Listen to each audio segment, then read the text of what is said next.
Hello and welcome to this very special broadcast on WION.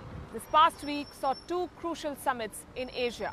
One on the Korean Peninsula, where the leaders of North and South Korea met for the first time in the demilitarized zone, and the second was here in Wuhan in China, where the Prime Minister of India, Narendra Modi, met with the President of China, Xi Jinping, for what was called an informal summit. As the world looked east for what was perhaps a watershed moment in contemporary geopolitics, WION was reporting, bringing you live updates both from Korea and from China. And over the next 30 minutes, my colleague Ramesh Ramachandran and I will bring you the very latest. What do these meetings mean? What has been achieved? We will tell you what cooked in the Asian kitchen this week. We're starting with what happened here in Wuhan. The two leaders met for 6 times in less than 24 hours. What did they discuss? What were the big takeaways? And what does this meeting signify? Take a look at this report.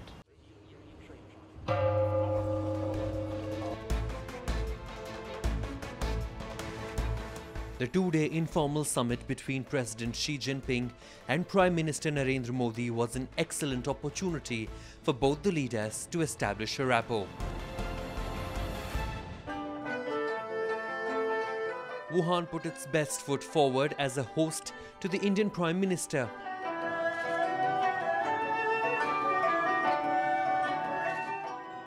Prime Minister Modi received a red carpet welcome at a museum on the first day of his visit, where he tried his hands on a set of ancient chimes after a cultural performance.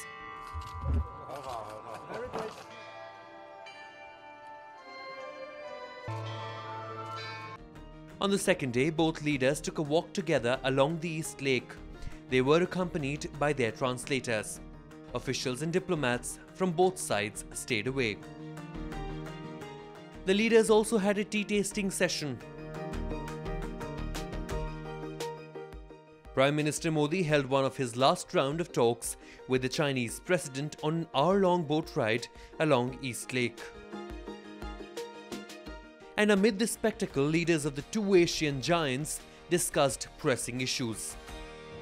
It was a meeting that came in the aftermath of one of the most fierce standoff between Indian and Chinese armies in recent years, the Doklam face-off. The two leaders expressed their willingness to establish peace along the 3,000-kilometer-long border.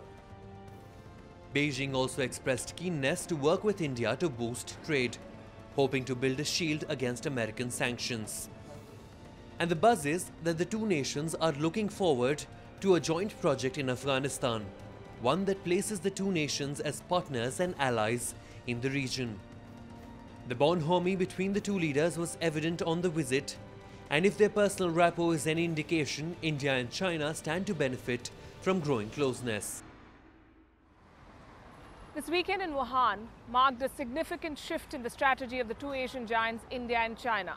And it's significant because they've come a long way from the strained ties they had not very long ago, the tension over Doklam, the border standoff. Our next report looks at what remain the sticking points in the India-China relationship, how while there are hopes for a reset in this equation, it may not be smooth sailing from here on.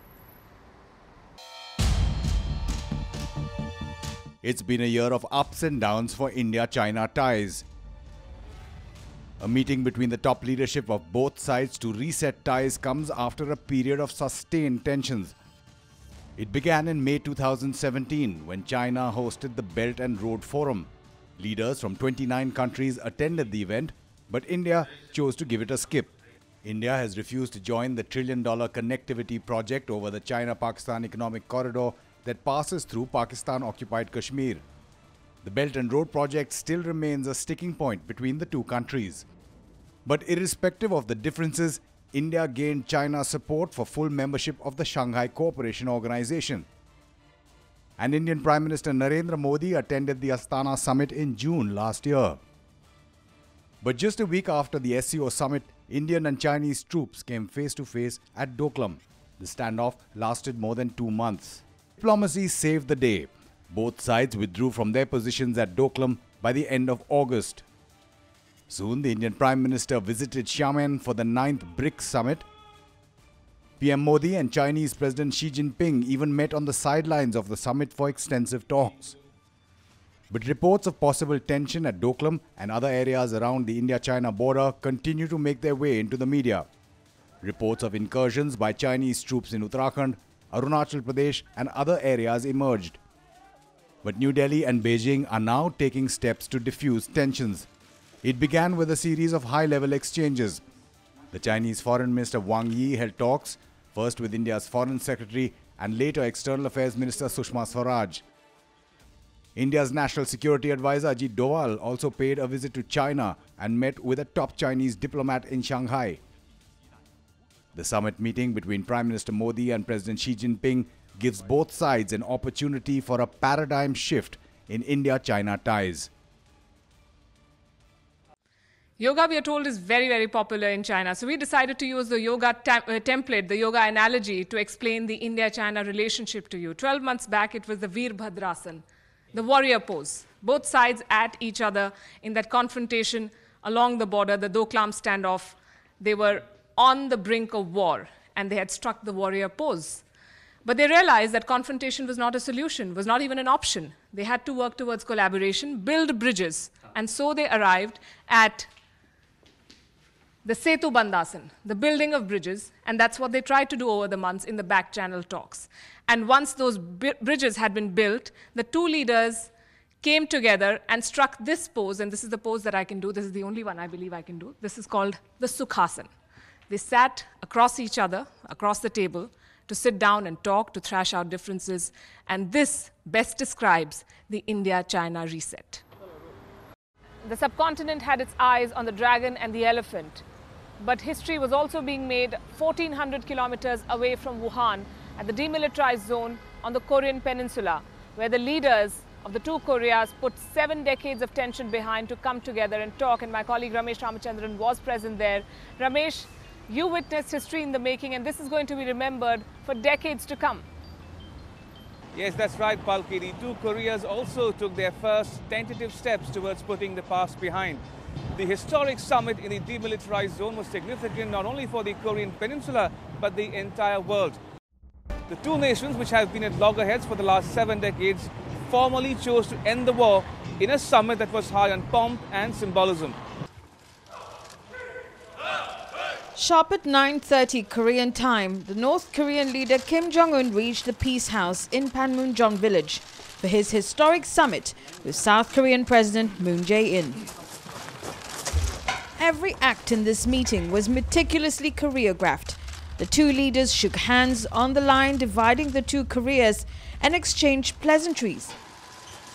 As Kim Jong-un stepped over the line, called the 38th parallel, he became the first North Korean leader to set foot in South Korean soil.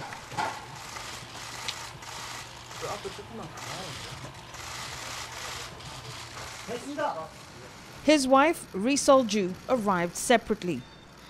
At the Peace House, reflecting the mood of the summit, Kim signed in the guest book with this message: "A new history begins now, the age of peace, at the starting point of history."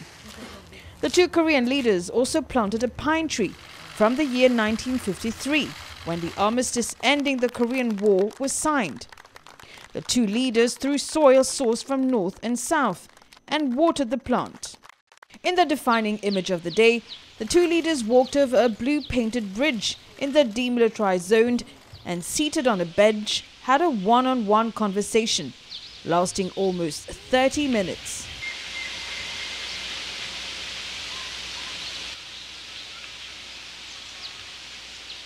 Later, addressing the media, Kim Jong-un made some general remarks, promising not to repeat past mistakes. I have crossed such a borderline, and I come here. 북한남 언결의 소망과 기대를 무겁게 받아들이고 북남 인민들이 절실히 바라는 문제 해결을 위해 많은 의제들을 진지하게 We hope that the peninsula could hear more signs of peace, and on top of that, we're gonna take a lot of effective measures so that peace and prosperity will settle down here in the Korea Peninsula, and we will have a new chapter of development. From now on, the peninsula will not see war again. We will move toward towards the pathway of peace. In the past years, because of separation, our peninsula has undergone a lot of suffering, but we are convinced that we can move past such an obstacle. That's why we're standing here. A joint Panmunjom declaration will now form the blueprint for peace talks between the two nations. It seeks to address several sticking points in the bilateral relations between the two Koreas. Complete denuclearization of the Korean peninsula. Trilateral meetings with the US and China to resolve conflicts. Disarmament by both nations in a phased manner. Strict adherence to the non-aggression agreement. More exchanges, visits, and cooperation at all levels. Denuclearization still remains the sticking point, although the Panmunjom Declaration speaks of phased disarmament and denuclearization. Kim Jong-un himself, during his media address, skirted the issue.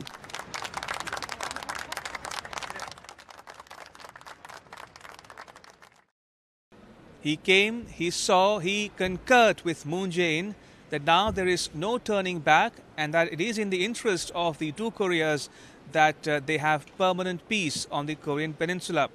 But the big takeaway from the third Inter-Korean summit, which concluded in Panmunjom village inside the demilitarized zone that separates North Korea from South Korea, is that Moon Jae-in told in his joint press statement along with Kim Jong-un that North Korea has agreed that complete denuclearization will be achieved and that it remains their common goal. Now, on balance, Kim Jong-un has shared a new facet of his personality, one that is more amenable to reason, more reasonable, more accommodating, and that this might work to his advantage going forward in changing the world's perception of him as a madman or unpredictable politician. On balance, the challenges going forward remain to resolve the other contentious issues of unification of inter-Korean relations. But Moon Jae-in and Kim Jong-un have declared in their joint press statements that they will maintain regular contacts going forward and that Moon Jae-in will be traveling to Pyongyang later this year for a reciprocal visit to North Korea. Also, that they will stop all propaganda broadcasts that are beamed into their respective territories across the DMZ, the demilitarized zone, from the 1st of May, and that this will set the stage. This is a good omen, so to speak, for the much anticipated meeting between Donald Trump and Kim Jong-un. Remember, Donald Trump has always said that he wants North Korea to expressly commit itself to complete, verifiable and irreversible denuclearization, and that, to my mind, has been indicated in so many words in Moon Jae-in's joint press statement, but he said that complete denuclearization shall be their common objective. All in all, a fruitful, successful inter-Korean summit, one which bodes well for the two Koreas and their respective peoples. Kim Jong-un is among the most reclusive leaders of the world, one who had not traveled abroad until very recently when he visited China. Now, Kim Jong-un's personal security is of paramount importance.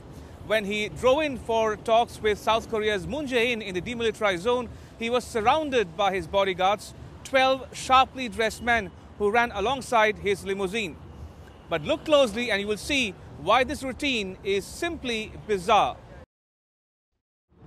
India does not have a dog in the fight, but it is still watching very closely the developments on the Korean peninsula.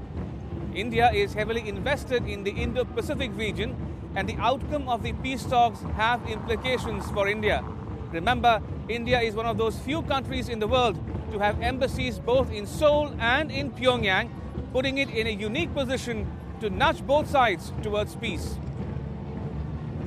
While we have a clear position in opposition to North Korea's nuclear and WMD delivery systems programs, we are also not in favor of any sort of precipitate means of getting rid of those weapons. Now, India has had a long history of association and involvement in Korean affairs since the early 1950s. An Indian diplomat, KPS Menon, chaired the United Nations Commission, which was formed to oversee elections in undivided Korea. And after the Korean War from 1950 to 53, both warring sides accepted a resolution sponsored by India. And after the agreement, the armistice agreement was signed on 27 July 1953, Lieutenant General Themaya came to chair the Neutral Nations Repatriation Commission, which oversaw humanitarian relief operations. So the dialogue route is obviously the best way forward, and we are, in that sense, supportive of anything positive that might come out of this upcoming series of summits. The ambassador says proliferation linkages between North Korea and some countries in India's immediate neighborhood, such as Pakistan, are another cause for concern. There is also a third part, which is, of course, that the security challenge, if you will, emerging from North Korea's development and access to technologies relating to weapons of mass destruction and their delivery systems, has a direct connection with our own region. And that proliferation trail has been of great concern to us, and something that makes it more than just a theoretical challenge for us. It is something that has very practical, very direct, very immediate concerns to India. The eventful Friday marks the beginning of a new relationship between the North and South, with both leaders making a promise that peace would prevail and that they will work towards it. The course of history was being changed both here in Seoul and in Wuhan, where India and China were looking to hit the reset button. Two big summits, both in pursuit of calm and peace. This was WION's special coverage of the roundup of the agenda-setting summits. Thanks for watching. Bye-bye.